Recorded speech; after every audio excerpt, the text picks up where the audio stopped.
Bismillahirrahmanirrahim. Assalamualaikum warahmatullahi wabarakatuh. Alhamdulillahirrabbilalamin. Allahumma salli ala Sayyidina Muhammadin wa ala alihi wa sahbihi wa salim ajmain. Alhamdulillah, kami dari Yayasan Rubatul Khairat Kota Ternate di bawah pimpinan Al-Habib Abdurrahman bin Kamil As-Sagaf. Sementara ini kami lagi membangun gedung pondok pesantren Rubatul Khairat Madrasah Al-Ulya yang sementara dibangun, ya. Gedung lantai 3. Kami sangat membutuhkan dana infak dan sedekah dari jamaah bapak-bapak dan ibu-ibu. Bagi yang mau berinfak untuk melanjutkan pembangunan gedung pondok pesantren, bisa ditransfer di rekening Bank Syariah Indonesia atas nama Yayasan Rubatul Khairat. Nomor rekening 723563956. Terima kasih.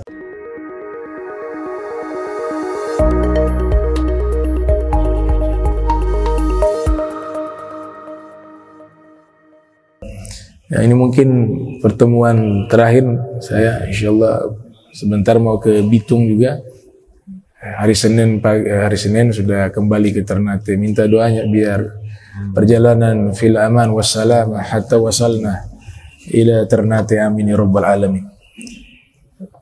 Ini masih melanjutkan syarah dari Maulid Ad-Dibai sampai kepada paragraf di mana musannif Syekh Abdurrahman Ad-Daibai Asy-Syaibani Az-Zabidi, Az-Zabid kota di Yaman, disebut sebagai kotanya ulama, namanya Madinatuz Zabid.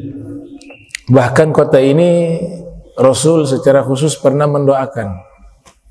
Ada beberapa sahabat seperti Abu Musa Al-Asy'ari dengan beberapa utusan dari Zabid, yang hadis terkenal yang Nabi katakan bahwa datang kepada kalian penduduk Yaman yang hatinya lembut, iman itu di Yaman, hikmah itu di Yaman, fikih itu di Yaman. Nah, itu asbabul urutnya adalah delegasi yang datang dari kota Zabid yang dipimpin oleh sahabat bernama Abu Musa Al-Asy'ari radhiyallahu ta'ala anhu ardah. Nabi bertanya kepada mereka, min aina ji'tum? Kalian berasal dari mana? Mereka mengatakan dari Zabid. Kemudian Rasul berdoa, barakallahu fi Zabid.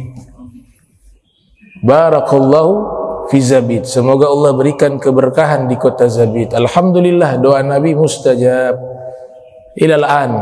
Sampai sekarang melahirkan banyak ulama di kota Zabid, dan ulama yang levelnya langka. Ya, kita kenal ada salah satu ulama yang mensyarahi kitab Ihya Ulumuddin. Kitab Ihya karya Hujjatul Islam Abu Hamid Al-Ghazali Muhammad bin Ahmad At-Tusi, yang lahir 450 Hijriah, wafat 505 Hijriah. Ya. 450 lahir, wafat 505. Yang mensyarahi kitab Ihya, yang dikatakan oleh Imam Nawawi kadal Ihya ayyaguna Qur'ana. Hampir-hampir kitab Ihya ini mirip-mirip Al-Qur'an. Itu sanjungan, ya. Hakikatnya gak ada yang bisa menyamai Al-Qur'an, tapi itu sanjungan. Begitu bagusnya kitab tersebut sehingga dikatakan hampir-hampir mirip Al-Qur'an. Yang mensyarahinya adalah ulama Zabid, walaupun asal India, bernama As-Sayyid Muhammad Murtada Az-Zabidi. Kitab berjudul Ithafus Sadatil Muttaqin. Dan ulama bernama Al-Ahdal, ya, bermaga Al-Ahdal itu paling banyak di Zabid. Al-Ahdal, ada Syekh atau As-Sayyid Yahya Al-Battah Az-Zabidi, berasal dari Zabid. Ada Ibnu Muqri' Az-Zabidi, ulama asal Zabid. Dan kathir minhum, banyak di antara mereka ulama-ulama yang lahir atau tinggal di kota Zabid. Salah satunya yang mengarang Maulid Ad-Dibai, Syekh Abdurrahman Ad-Daibai Az-Zabidi Asy-Syaibani. Ya, lahir abad 8 sampai ke 9 Hijriah. Nah, itu barokah dari doa Nabi kita Muhammad sallallahu alaihi wa alihi wa wasallam. Musannif menyatakan di sini aujada nur nabiyhi Muhammadin sallallahu alaihi wa alihi wasallam min nurih. Dia Allah aujada mengadakan cahaya nabinya Muhammad sallallahu alaihi wa alihi wasallam dari cahayanya. Ini lafaz dari cahayanya ini jangan dipahami dari cahaya Allah. Ini bahasa kiasan ya. Kalau dalam Al-Quran disebut ruhnya Allah Nabi Isa, ruhun minhu. Tapi hasya wa qalla, mustahil makhluk diciptakan dari bagian dari Allah, itu mustahil. Yang pertama di sini Allah itu bukan cahaya. Cahaya makhluk. Kalau ayat-ayat yang menceritakan Allah cahaya bahasa kiasan. Semisal di surat An-Nur, Allahu nurus samawati wal ard. Ditafsirkan oleh Fakhruddin Ar-Razi dalam kitab Mafatihul Ghaib yang lahir 544 Hijriah, wafat 606 Hijriah. Yang dimaksud Allahu nurus samawati wal ard artinya Allah munawwirus samawati wal ard. Allah memberikan cahaya bagi langit dan bumi. Allah bukan cahaya, cahaya makhluk. Laisa kamitslihi syai'un. Bin nakira mutlaq wal itlaq, sesuatu gak ada yang mirip dengan Allah, termasuk cahaya. Yang cahaya itu malaikat, diciptakan dari cahaya. Tapi ini adalah penghormatan penciptaan satu makhluk. Penghormatan dari penciptaan satu makhluk yang bernama Sayyidul Wujud Al-Mustafa Al-Mujtaba Muhammad sallallahu alaihi wasallam. Ya. Maka di sini dikatakan qabla yakhluqa Adam. Cahaya ini terjadi perdebatan. Ada 3 pendapat kalau kita simpulkan. Ada pendapat pertama mengatakan bahwa Nabi Muhammad benar-benar diciptakan dari cahaya. Mungkin kita punya leluhur-leluhur terdahulu meyakini hal itu.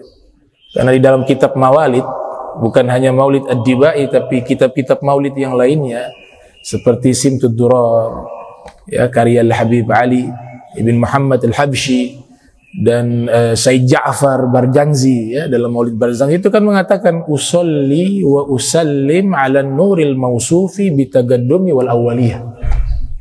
Aku membaca salawat dan salam kepada cahaya yang disifati dengan paling awal dari segala sesuatu. Yang dimaksud di situ cahaya adalah Nabi sallallahu alaihi wasallam.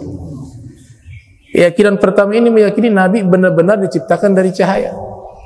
Apalagi ada riwayat yang menyatakan dari Sayyidina Abdullah ibn Abbas, inna Quraisyan kanat nura baina yadaillah qabla an yakhluqa Adam bi alfai am yusabbihullaha dzalika an-nur wa tusabbihul malaikatu bitasbihi. Itu kan jelas ada seorang Quraisy yang dimaksud di situ adalah Rasul. Dulu berupa cahaya berada di hadapan Allah 2000 tahun sebelum Allah menciptakan Nabi Adam. Saya dapati satu riwayat 14.000 tahun lagi. Cahaya tersebut bertasbih kepada Allah dan malaikat pun ikut bertasbih mengikuti cahaya tersebut. Dan ini keyakinan pertama, ya. Dan ini tidak ada kaitan dengan masalah akidah. Misalnya ada orang percaya Rasulullah diciptakan dari cahaya, gak ada masalah dengan masalah usul, gak masalah. Nah, saya lebih cenderung ya mengikuti para ulama seperti Mula Ali Qori, juga dalam kitab Maulid beliau meyakini Nabi Muhammad diciptakan dari cahaya. Al-Habib Ali bin Muhammad Al-Habsyi meyakini Nabi Muhammad diciptakan dari cahaya. Syekh Abdurrahman Ad-Daibai ini ahli hadis juga, meyakini Nabi Muhammad diciptakan dari cahaya. Ada juga ulama bernama Syekh Yusuf An-Nabhani, bahkan menulis kitab berjudul Al-Anwaru Al-Muhammadiyah Minal Mawahib Al-Laduniyah, yang artinya cahaya-cahaya Nabi Muhammad sallallahu alaihi wasallam merangkum, meringkas kitab karya Imam Al-Qastalani berjudul Al-Mawahib Al-Laduniyah. Jadi ini makhluk yang sangat agung, yang sangat mulia.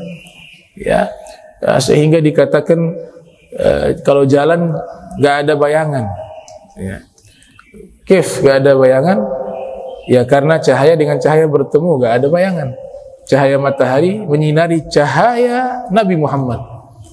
Bahkan dikatakan oleh para sufi, kalau Nabi berjalan, awan mengiringi Nabi, sehingga matahari cahayanya tidak menyinari Rasul SAW. Dikatakan karena matahari malu dengan cahaya Nabi Muhammad, sehingga meminta awan menutupnya. Masya Allah, itu adalah Rasul kita Muhammad Sallallahu Alaihi Wasallam. Wa huwa huna yushiru ila al-hadits al-mashhur. Awwalu ma khalaqallahu nur nabiyyika ya Jabir. Ini hadis riwayat Syekh Abdul Razzaq As-Sun'ani di dalam musnafnya. Ya, sebagian ulama mengingkari hadis ini. Sebagian mengisbatkan hadis ini. Ini berkata Said Muhammad ibn Alwi al-Maliki menyatakan bahwa hadis ini mukhtalafun fi, masih diperdebatkan. Fa ba'dul ulama yuthbitunahu. Sebagian ulama mengisbat, meyakini ini adalah hadis Rasul. Wa ba'duhum yaruddunahu. Tapi sebagian menolak. Ini namanya kejujuran intelektual. Muhadditsun ada dua pendapat terkait hadis Sayyidina Jabir tadi, yang dimana bertanya kepada Nabi, wahai Rasul, kabarkan padaku sesuatu yang pertama kali Allah ciptakan sebelum Allah menciptakan segala sesuatu. Di situ Nabi menjawab, yang pertama kali Allah ciptakan sebelum menciptakan segala sesuatu adalah cahaya Nabi Muhammad sallallahu alaihi wasallam. Bahkan guru dari guru kami, ya sanadnya nyambung ke salah satu guru di Aljazair, namanya Syekh Muhammad Balqaid Al-Hibri. Itu mengatakan cahaya Nabi sudah ada terlebih dahulu, dan cahaya Nabi itu sujud kepada Allah. Kata bertasbih di Maulid Ad-Dibai itu ditafsirkan membaca zikir yang kita baca dalam sujud. Subhana rabbiyal a'la wa bihamdihi. Itu dibaca sejak Nabi berupa cahaya dalam posisi sujud kepada Allah Subhanahu wa taala sebelum segala sesuatu diciptakan oleh Allah Subhanahu wa taala. Kemudian malaikat diciptakan dari cahaya Nabi Muhammad. Alam semesta diciptakan dari cahaya Rasul sallallahu alaihi wasallam. Mereka mengiringi tasbih. Jadi yang bertasbih bukan hanya malaikat, alam semesta juga bertasbih. Ngikut sang imam Nabi Muhammad yang bertasbih kepada Allah. Yusabbihu lillahi ma fis samawati wa ma fil ard. Senantiasa bertasbih segala sesuatu yang ada di langit maupun yang ada di bumi. Mereka ikut tasbihnya Rasul Muhammad sallallahu alaihi wasallam. Pendapat kedua mengatakan Nabi diciptakan dari cahaya tapi ada unsur tanah. Cahaya ada tapi unsur tanah juga ada karena Nabi jenis manusia. Kalau ayat Al-Quran yang mengatakan innama ana basyarun mithlukum yuha ilayya, saya ini manusia seperti kalian, itu pemaknaannya adalah saya jenis manusia seperti kalian, tapi bukan berarti sama. Saya manusia yang istimewa. Ya, bahkan dalam kitab Khosais karya Imam Suyuti, Khosaisul Kubra, yang ditulis oleh Imam Suyuti, lahir 849 Hijriah, wafat 911 Hijriah, mengatakan kurang lebih ada 1000 sampai 2000 keistimewaan Nabi Muhammad yang tidak dimiliki oleh manusia biasa.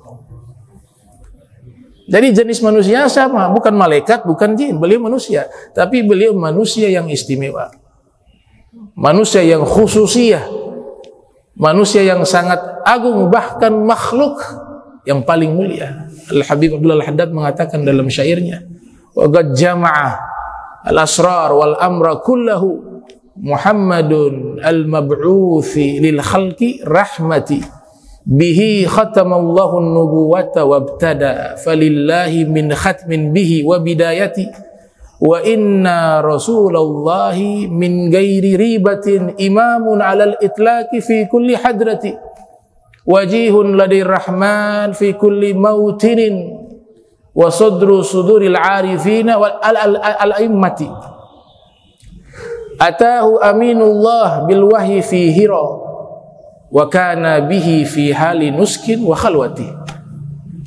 Muhammad mengatakan semua rahasia Allah berikan kepada Nabi Muhammad. Beliau adalah Nabi yang diutus membawa rahmat bagi seluruh makhluk. Dan beliau adalah penutup para anbiya. Dan Allah berkehendak untuk menutup daripada kemuliaan Nabi Muhammad sallallahu alaihi wasallam. Sesungguhnya beliau adalah utusan Allah dan imam secara mutlak bagi alam semesta ini. Dan sungguh Malaikat Jibril datang menemui Nabi membawa wahyu di saat beliau berada di Gua Hira dalam keadaan ibadah dan berkhalwat. Ini gambaran kemuliaan Rasul yang digambarkan oleh Al-Habib Abdullah Al-Haddad Sahibur Ratib. Jadi kalau kita mengatakan sama, enggak sama. Itu Syekh Nawawi Al-Bantini dan juga Imam Syekh Yusuf An-Nabhani di dalam beberapa kitab mereka Wasail Wusul ila Syamali Rasul mengatakan di antaranya Nabi itu tidak pernah menguap seumur hidup. Menguap enggak pernah. Seumur hidup.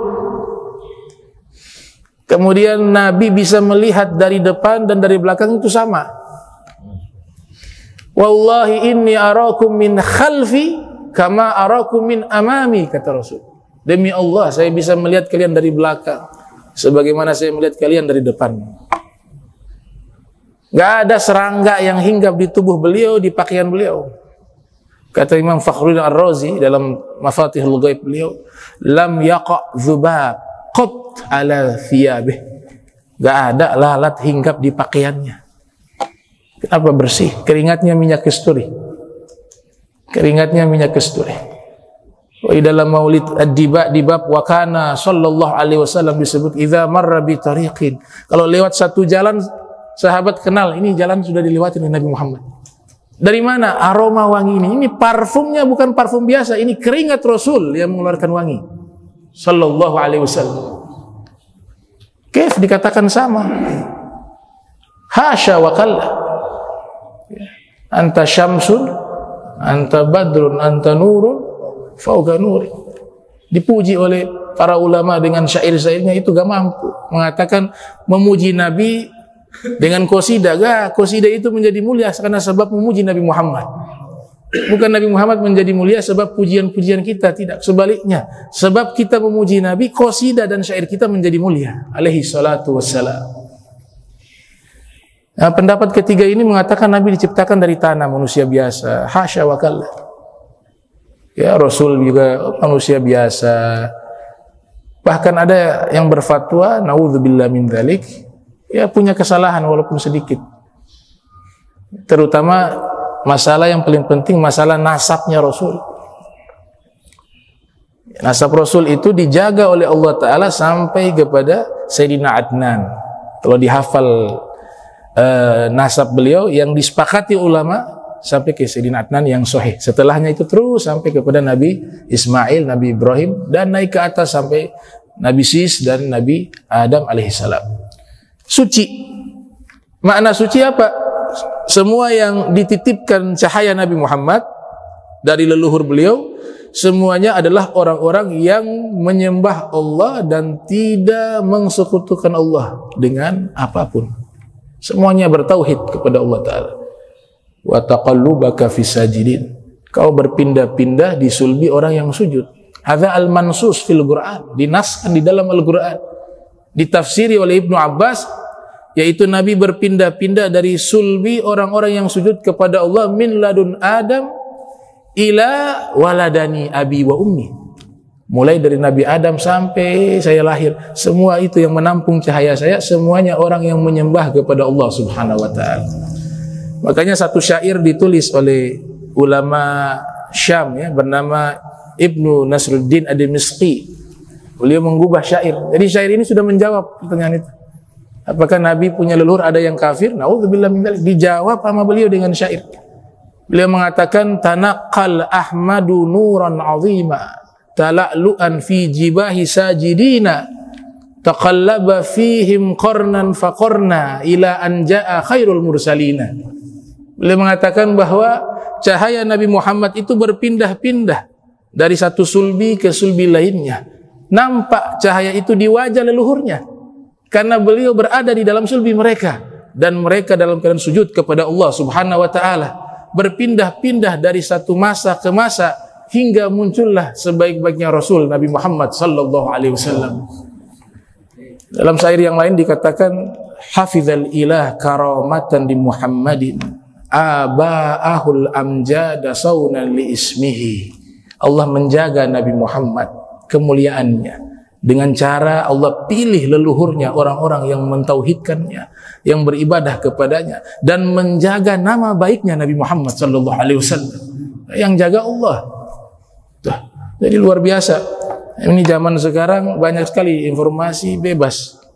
Kita harus pandai-pandai menyeleksi. Ya, ngambil informasi yang di situ ada pengagungan kepada Rasul. Ambil informasi yang di situ ada menambah mahabbah Rasul. Kita punya jalan yang disebut jalan tol untuk bisa dekat kepada Allah. Itu adalah babullah, pintu Allah. Pintu Allah itu adalah Nabi Muhammad sallallahu alaihi wasallam. Anta babullah ayyumri'in atahu min ghairika la yadkhulu. Kau adalah pintu Allah. Ya, tidak ada yang bisa dekat dengan Allah terkecuali melewati pintu Nabi Muhammad sallallahu alaihi wasallam. Kita diajarkan mencintai dua. Yang pertama Ahlul Bait Rasul, yang kedua sahabat Rasulullah.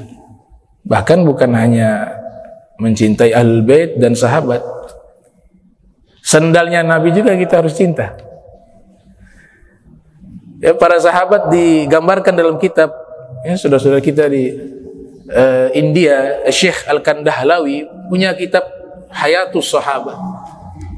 Di situ ada satu bab bagaimana sahabat memuliakan rambutnya Rasul. Rambutnya Rasul digunting, tidak ada satu helai yang jatuh di tanah.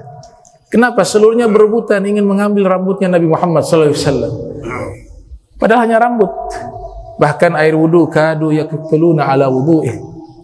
Kadu yaktatiluna ala wudu'ih. Mereka berebut untuk mengambil bekas air wudunya Nabi sallallahu alaihi wasallam.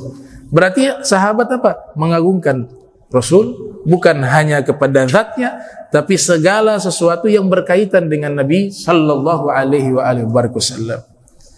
Dan Nabi didik umat dari generasi sahabat untuk saling mencintai. Bukan hanya mencintai sahabat Nabi, bukan hanya mencintai Ahlul Bait Nabi, tapi kita dididik juga saling mencintai satu dengan lainnya. Bahkan dikaitkan dengan iman. Ya.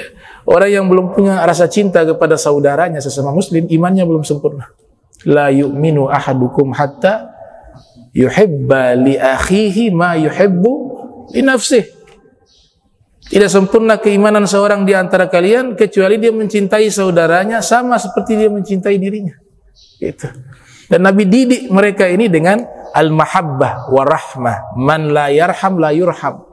Ar-rahimuna yarhamuhum ar-rahman tabaraka wa ta'ala. Irhamu man fil ard yarhamkum man fis sama. Fi riwayah yarhamukum man fis sama. Ya, cintailah segala sesuatu yang ada di bumi, niscaya yang di langit akan mencintai kalian. Nah, yang terakhir saya ingin tutup, Nabi juga mendidik kepada kita agar berakhlak mulia, agar saling sayang, saling cinta sesama muslim. Juga Nabi mendidik kita rajin ibadah. Ya. Ibadah ini harus diikuti dengan usia. Masa dari usia masih muda yang dia sholat hanya 5 waktu, gak ada sholat sunnah, rugi. Sholat witir ditambah, gak ditinggal sholat tahajud, sholat duha. Bahkan pentingnya sholat itu sehingga dijadikan sunnah dalam momentum yang sangat penting dari kehidupan kita, yaitu pernikahan. Ada sholat sunnah pengantin. Mungkin zaman sekarang sudah banyak lupa ya. Jangankan sholat, sama Tuhan juga lupa waktu malam pertama itu. Itu ada sunnahnya. Ya, saya kutip bagaimana bisa muncul keluarga yang dipuji oleh Allah di dalam Al-Quran. Ada keluarga Ali Imran. Keluarga Imran nama orang. Ali Imran. Ada tafsiran di dalam Al-Quran keluarga Nabi Muhammad. Di situ ceritanya di surat As-Sajdah. Tatajafa junubuhum 'anil madaji' yad'una rabbahum khaufan wa tama'a wa mimma razaqnahum yunfikun. Kalau kita buka asbabun nuzul, ini ceritanya adalah Sayyidina Ali dan Sayyidah Fatimah. Ayat ini salah satu riwayatnya. Sebab dia turun karena peristiwa pernikahan antara Sayyidina Ali dan Sayyidah Fatimah. Waktu menikah, keduanya dinikahkan oleh Nabi Muhammad SAW. Nah itu malam pertama di kamar, apa yang dilakukan? Kedua-duanya sholat sunnah pengantin, ya. Namanya raq'atal jafaf.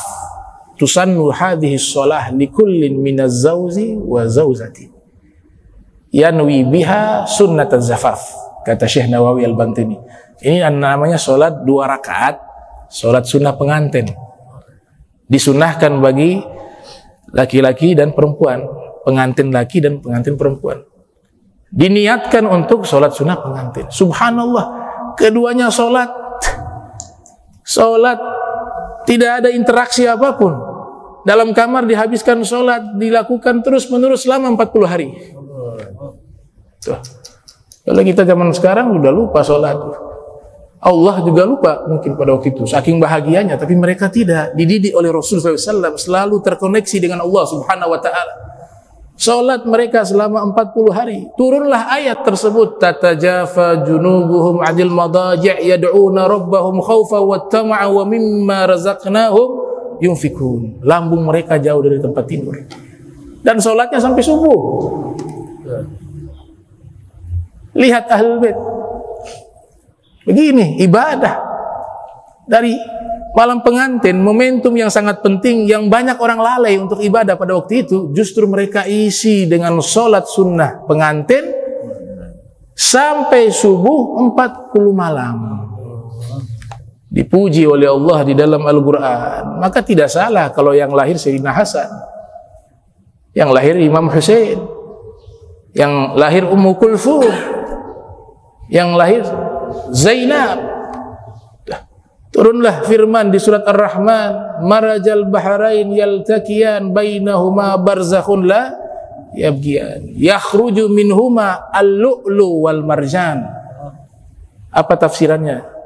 Imam Suyuti menafsirkan marajal bahrain, bertemunya 2 lautan. Lautan yang pertama Imam Ali bin Abi Thalib, lautan yang kedua Sayyidah Fatimah. Yakhruju minhuma al-lu'lu wal marjan, lahir dari keduanya mutiara dan batu marjan. Al-lu'lu Imam Hasan, batu marjan adalah Imamul Husain. Terlahir dari sulbi orang yang selalu sujud kepada Allah Subhanahu wa taala.